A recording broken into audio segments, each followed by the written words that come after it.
नमस्कार। एक और टिप्पणी के साथ मैं अतुल चौरसिया। बारिश ने हस्तिनापुर की ओर देखना बंद कर दिया था। औंसती हुई गर्मी ने सावन का मजा बेमजा कर दिया था। आसमान से घटा नदारत थी, पेड़ों से कजरी कोयल नदारत थी, बागों से झूले नदारत थे। धृतराष्ट्र रियाया के संकट से चिंता में थे। धृतराष्ट्र के इस चटे हुए मिजाज से संजय के माथे पर बल पड़ रहे थे। उनका अनुभव बता रहा था कि इस हालत में महाराज अक्सर अंड-बंड सवाल पूछ बैठते हैं।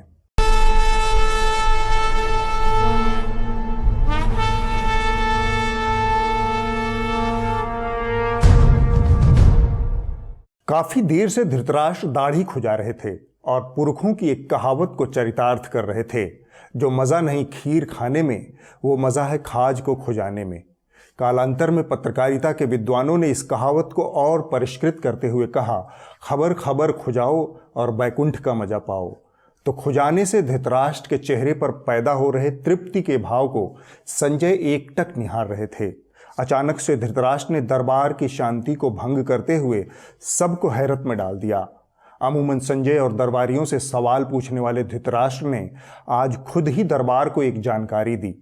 उन्होंने कहा, डंकापति के दरबार से गुप्तचर कुछ संदेश लाया है। गुप्तचर सुनते ही संजय का एंटेना खड़ा हो गया।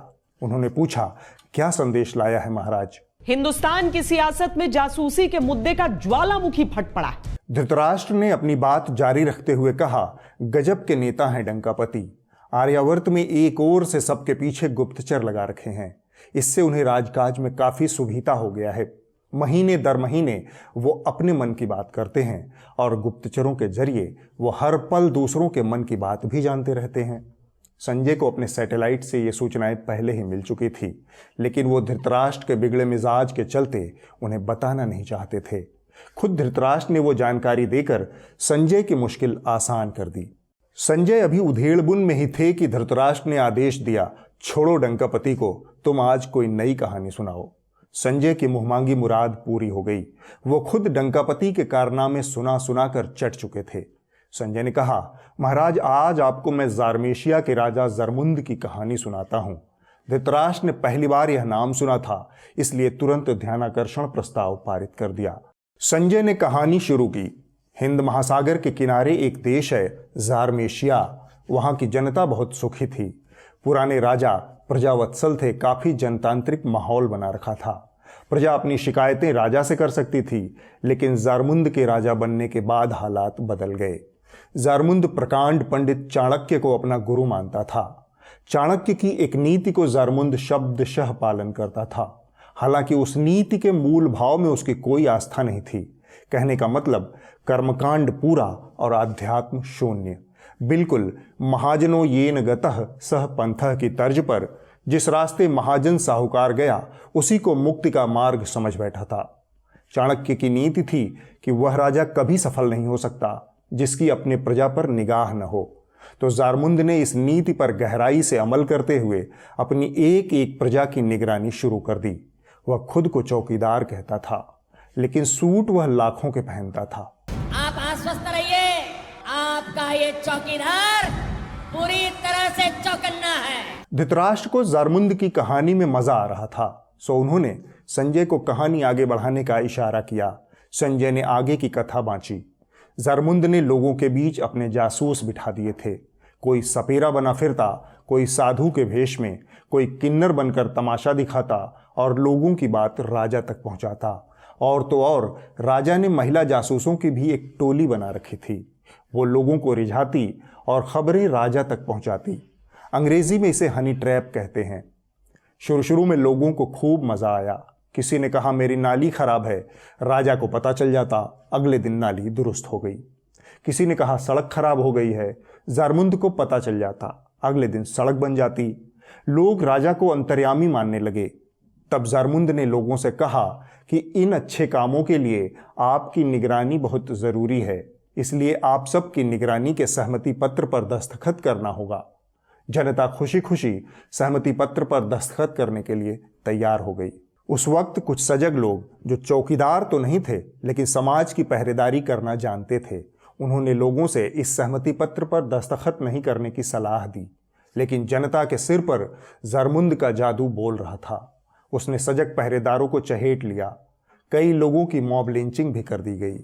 इस तरह से ज़ारमेशिया की जनता ने स्वेच्छा से अपनी निगरानी की अनुमति राजा को दे दी। राजा की आस्था चाणक्य में इतनी प्रबल थी कि उसने खुद का भी एक चाणक्य बना रखा था।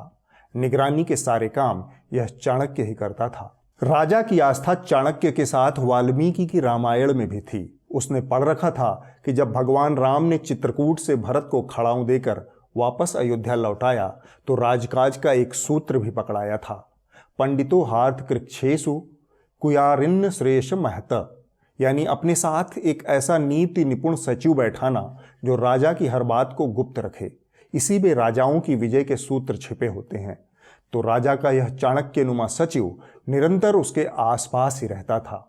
उसे साहिब साहिब कहता। दोनों के मन की बात कोई तीसरा नहीं जानता था, लेकिन ये दोनों अपने जासूसों के जरिए पूरे राज्य के मन की बात जान लेते थे। दिन बीत रहे थे। राजा को अपनी निगरानी की सहमति दे चुकी ज़ारमेशिया की प्रजा को एक दिन अचानक से दिक्कत होने लगी। हुआ यूं कि चौराहे पर दो लोगों के बीच गप मार रहे एक व्यक्ति ने कह दिया कि राजा के सैनिक भ्रष्ट हैं, आए दिन हमसे अवैध वसूली करते हैं। यंत्र लगे हुए थे। निगरानी 24/7 जारी थी। अगले दिन उस आदमी को जेल में डाल दिया गया। एक दिन कुछ लोग आपस में सलाह मशविरा कर रहे थे कि राजा साहब को टैक्स की दरें घटानी चाहिए। पेट्रोल डीजल की कीमत बहुत बढ़ गई है। अगले दिन उन लोगों को चौराहे पर खड़ा करके 100 कोड़े लगाए गए। हद तो तब हो गई जब एक आदमी की जवान बिटिया को बलात्कार के बाद मार दिया गया। राजा के सैनिकों ने उसकी लाश तक परिवार वालों को नहीं दी। आधी रात में उसे जला दिया। उस लड़की के हक की बात करने वालों को जेल में डाल दिया। ज़ारमेशिया की जनता बिना अपराध के जेलों में बंद होने लगी। उसे समझ नहीं आ रहा था कि इस समस्या का हल क्या है। उन्होंने खुद ही इस निगरानी की अनुमति राजा जी को दी थी। कुछ लोगों ने राजा और उसके चाणक्य के मनमाने रवैये का विरोध करने का फैसला किया। फिर तो मानो आसमान ही टूट पड़ा। राजा ने तत्काल ही अपने आयकर और गुप्तचरों की कुमुक उनके ठिकाने पर दबिश डालने के लिए भेज दी। एक एक कर लोगों को निशाना बनाया जाने लगा। इनकम टैक्स का छापा तापसी पन्नू, अनुराग कश्यप, मधु मोटेना, विकास बहल के ऊपर। हिंदी अखबार दैनिक भास्कर के दफ्तर पर आयकर विभाग का छापा 5 अलग अलग राज्यों में करीब 35 जगहों पर। वहीं उत्तर प्रदेश में भारत समाचार के ऑफिस में भी आयकर का छापा चल रहा है। संजय ने कहानी जारी रखी। फिर एक दिन ऐसा आया जब राजा और उसके चाणक्य ने नागरिकों के साथ साथ अपने एक एक दरबारियों के ऊपर भी निगरानी बैठा दी। जनता देखती रही, जेलों में सड़ती रही, क्योंकि उसने खुद ही अनुमति दी थी। इतना कहकर संजय ने एक लंबी सांस ली और थोड़ी देर के लिए चुप्पी छा गई। संजय ने चुप्पी तोड़ते हुए कहा, यह कहानी अभी जारी है महाराज। इस तरह की कहानियों का कोई सुखद अंत नहीं होता। कहानी में तल्लीन धृतराष्ट्र इस ब्रेक से वर्तमान में लौट आए। उन्होंने कहा, संजय, तुम्हारी कहानियां हमेशा हमारे आसपास ही घटित होती हुई क्यों प्रतीत होती हैं? संजय ने अदा से शर्माते हुए कहा, यह तो आपकी जर्रा नवाजी है महाराज, वरना मैं नाचीज किस खेत की मूली। मूली सुनते ही धृतराष्ट्र को मूली के पराठों की तलब हुई, लेकिन दरबार के प्रोटोकॉल ने उनकी तलब पर बंदिश लगा दी। मूली के पराठे उनके दिमाग में नाच रहे थे, लिहाजा बातचीत को खत्म करने की गरज से वो बोले, यार संजय, इस मौसम में कोयल की कूक सुनाई देनी चाहिए, लेकिन आसमान में चीलें उड़ रही हैं। लक्षण अपशकुन के हैं। संजय ने सहमति में हुंकारी भरी। इस हुंकारी का फायदा उठाकर धृतराष्ट्र उठ खड़े हुए। सभा विसर्जित हो गई। वो अपने सहायकों के साथ तेजी से अंतःपुर को लौट गए। उनके आसमान में चीलें और दिमाग में मूली के पराठे उड़ रहे थे। धृतराष्ट्र संजय संवाद में इस हफ्ते बस इतना ही। जेल से लौटने के बाद शांत पड़ गए अर्नब गोस्वामी ने बीते दिनों डिजिटल न्यूज संस्थाओं पर अपनी कुंठा का विष उगला।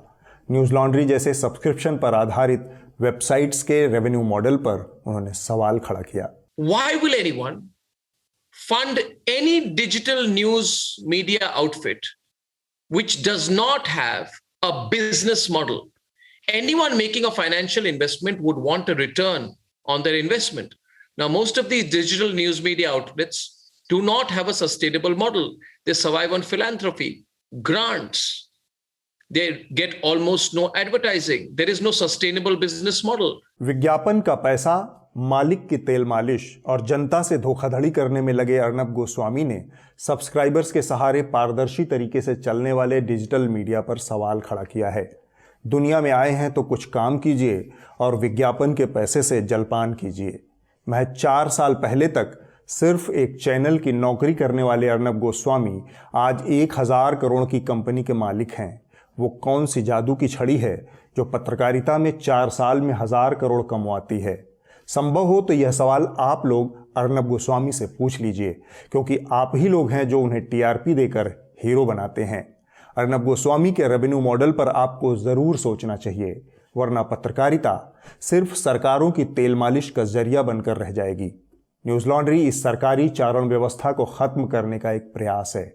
आपके 300,000 रुपये एक आज़ाद पत्रकारिता की बुनियाद बन सकते हैं।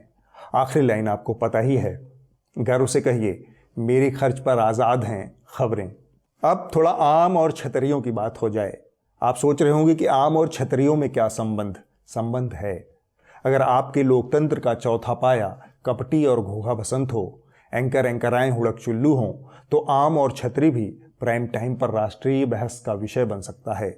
हम प्रधान जी वाले आम की बात नहीं कर रहे। आम खाते हैं, और अगर खाते हैं तो क्या काट के खाते हैं या ऐसे गुठली के साथ खाते हैं? मतलब होता है ना, वॉश बेसिन के ऊपर खड़े होके गुठली के साथ आम खाना, उसका मजा ही कुछ और होता है। तो मैं जानना चाहूँगा कि आप आम खाते हो? एक तो मैं आम खाता भी हूँ और आम खाना मुझे बहुत पसंद भी है। 19 जुलाई दिन सोमवार को याद रखिए। इसके ठीक एक दिन पहले यानी 18 जुलाई दिन रविवार को भारत समेत दुनिया के 17 मीडिया संस्थानों ने पेगासस जासूसी कांड का खुलासा किया। हमारे देश में इस जासूसी कांड के संदिग्ध शिकारों में तमाम पत्रकारों के अलावा विपक्ष के नेता, सत्ता पक्ष के मंत्री, चुनाव आयुक्त, सीबीआई के पूर्व प्रमुख, मुख्य न्यायाधीश का स्टाफ आदि शामिल हैं। और भी नाम धीरे धीरे सामने आ रहे हैं और इस जासूसी का आरोप सरकार पर लग रहा है। तो सोमवार को यह खबर सामने आई। भारत के लोकतंत्र को ध्वस्त करने का मादा रखने वाली यह खबर तमाम खबरिया चैनलों के प्राइम टाइम से नदारद रही। नोएडा मीडिया गिरोह इतनी महत्वपूर्ण खबर को पचा गया और बेशर्मी से प्रधानमंत्री की छतरी पर लौटने लगा। प्रधानमंत्री नरेंद्र मोदी देखिए छाता खुद हाथ में लिए थे और छाता लेकर अपने हाथों में प्रधानमंत्री मीडिया से मुखातिब होने आए। वही दूसरी तस्वीर मैं आपको दिखाने जा रहा हूँ। दूसरी तस्वीर देखिए जरा, ये राहुल गांधी की तस्वीर है। राहुल गांधी भी सदन पहुंचे, लेकिन उनका छाता वो खुद नहीं बल्कि उनकी सिक्योरिटी, उनके सुरक्षा कर्मी छाता लिए हुए थे। प्रधानमंत्री नरेंद्र मोदी की यही सादगी, यही उनका साधारण होना उन्हें असाधारण बनाता है और सोशल मीडिया पर प्रधानमंत्री की यह तस्वीर छाई हुई है। अच्छा, खास बात यह कि पीएम मोदी ने छाता खुद थामा हुआ था। तस्वीरें देख रहे हैं आप, प्रधानमंत्री नरेंद्र मोदी ने अपने लिए खुद थामा हुआ है छाता। और दूसरी तस्वीर सामने निकल कर आई कांग्रेस के सांसद राहुल गांधी की। राहुल गांधी जब संसद भवन पहुंचे तो उनके सिर पर भी छाता था, लेकिन छाता राहुल गांधी ने नहीं बल्कि उनके साथ मौजूद सुरक्षा कर्मी ने थामा हुआ था। ये देखिए, तो एक तरफ राहुल गांधी ट्वीट करके आम लोगों की बात जरूर कर देते हैं, लेकिन अभी कैसी राजशाही की देखिए तरीके की परंपरा, पीछे सुरक्षा कर्मी पकड़ के चल रहे हैं छतरी, और राहुल गांधी ठाट से चल रहे हैं। यहाँ पीएम खुद आए, खुद छतरी पकड़ी हुई थी। इस तरह से इस पाखंडी मीडिया ने देश ही नहीं बल्कि दुनिया की सबसे बड़ी खबर से अपने नागरिकों को दूर रखा। लेकिन यह खबर एक दिन में तो खत्म होनी नहीं थी। हर दिन इसमें नए नाम जुड़ रहे थे। तो इन हुड़कचुल्लुओं को भी हर दिन प्रधान जी के बचाव और तारीफ में कुछ नई कलाबाजियां दिखानी थी। और सोने पर सुहागा हो अगर इस कलाबाजी में राहुल गांधी को भी लपेट लिया जाए। सुनने में आया है कि राहुल को लपेटने पर प्रधान जी हुड़कचुल्लुओं को दुगनी बख्शीश देते हैं। तो एक दिन इन्होंने राहुल के आम पर निकाल दिया। उत्तर प्रदेश की जो अमेठी सीट गांधी परिवार के नाम से ही जानी जाती रही है, और जिस अमेठी सीट से राहुल गांधी पिछली बार तक सांसद थे, अब राहुल को उसी उत्तर प्रदेश का कुछ भी पसंद नहीं आता। लेकिन सबसे पहले बात करेंगे हम आज की सबसे बड़ी खबर। उत्तर प्रदेश का सियासी पारा आज आम के नाम पर चढ़ गया। लेकिन राहुल गांधी के टेस्ट ने यूपी की सियासत को खट्टा कर दिया है। राहुल गांधी ने कहा कि उन्हें यूपी का आम पसंद नहीं है, बल्कि उन्हें आंध्र प्रदेश का आम पसंद है। इसके बाद तो दिल्ली से लेकर लखनऊ तक स्वादानुसार सियासत शुरू हो गई। लेकिन पूरा हफ्ता आम से भी कहां बीतता है। लिहाजा दंडवत अर्नब गोस्वामी टाइप एंकरों ने एमनेस्टी इंटरनेशनल के एक बयान को तोड़ मरोड़ कर पूरे पेगासस जासूसी कांड को ही फर्जी साबित करने का प्रयास किया। एमनेस्टी इंटरनेशनल ने उल्टा, बिल्कुल जैसे उल्लू की गर्दन घूमती है वैसे घूम गई है एमनेस्टी इंटरनेशनल। यू टर्न ले लिया है। क्यों? पेगासस जासूसी कांड, जिस पर अब तक की सबसे बड़ी अपडेट यह है कि जासूसी रिपोर्ट जारी करने पर एमनेस्टी इंटरनेशनल का यू टर्न। एमनेस्टी ने जासूसी लिस्ट से खुद को किनारे कर लिया है, यानी बिना किसी आधार के ये लिस्ट जारी कर दी गई थी। एमनेस्टी इंटरनेशनल उसने भी घुमा फिराकर अपनी खबर को डाइल्यूट किया। ऐसे धूर्त लोगों के हाथ में आपके मीडिया की कमान है। दरअसल एमनेस्टी ने अपने बयान में कहा था कि जिन 50,000 लोगों के नाम और नंबर पेगासस प्रोजेक्ट में सामने आए हैं वो सब जासूसी के संभावित लक्ष्य हैं। सबके फ़ोन में पेगासस है या नहीं है, यह बात तभी कही जा सकती है जब इनके फ़ोन की फॉरेंसिक जांच हो। भारत में सिर्फ 9 लोगों ने अपने फ़ोन की फॉरेंसिक जांच करवाई है जिनमें यह सॉफ्टवेयर पाया गया। बाकी जिन लोगों के नाम लिस्ट में मौजूद हैं उन्होंने अपने फ़ोन की फॉरेंसिक जांच नहीं करवाई है, इसलिए इन्हें सिर्फ संभावित टारगेट माना जाए। बीते हफ्ते केंद्र सरकार ने एक और करामात किया। संसद के जरिए पूरे देश को बता दिया कि दूसरी लहर के दौरान ऑक्सीजन की कमी से कोई मौत नहीं हुई। जो मरे वो अपनी बला से मरे। जो तस्वीरें सामने आई वो किसी आसमानी सुल्तानी साजिश का नतीजा है। पूरी आधिकारिक तौर पे बोल रहा हूँ कि मध्य प्रदेश में किसी की भी मृत्यु ऑक्सीजन की कमी के कारण नहीं हुई। ऑक्सीजन की कमी की वजह से कोई मृत्यु नहीं हुई है। सरकार बहादुर के मुताबिक ऑक्सीजन की कमी से किसी की मौत नहीं हुई, लेकिन सरकार बहादुर के चैनलों पर इसको लेकर जमकर कुकुर झोंझों हुई।